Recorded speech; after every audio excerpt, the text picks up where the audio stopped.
So man, you and I were made in the image, the resemblance of our Father, and we're made to be kings and not beggars, queens and not slaves. That was how he made us. He didn't make us to look for jobs. Job was never in his mind. He made us to have all sufficiency without even struggling for any.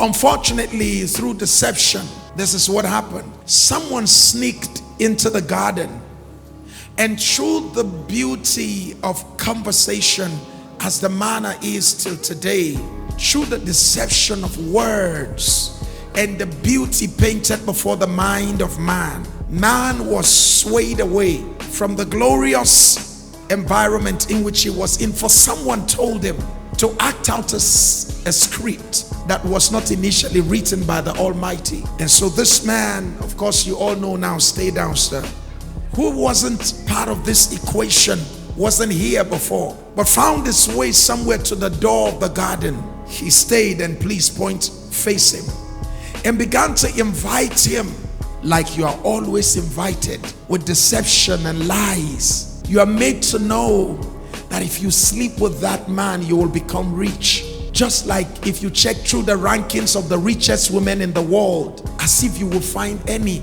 amongst the richest women in the world who are billionaires by sleeping with men. You are deceived to believe that if you take this drug, you're going to be the strongest guy in the world. You see, it's all the same scenario. There's always this deceptional conversation that always attempts at confusing your mind and pulling you out of your freedom, making you to believe that freedom is bondage and bondage is freedom. It's always the narrative, making you to believe that if you leave your husband and you go somewhere else, that the grass is always greener on the other side, and that if you leave your wife and sleep with 1,000 other women, that your life will become better, only for you to come to that conclusion, like the wisest of all men has ever come to that same conclusion, that vanity of vanity, or said the preacher, is what?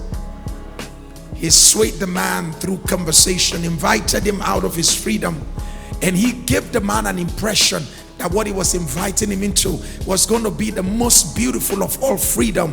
Little did the man know that what he was losing was freedom. And make us again to be seated. This is the Transforming Church International.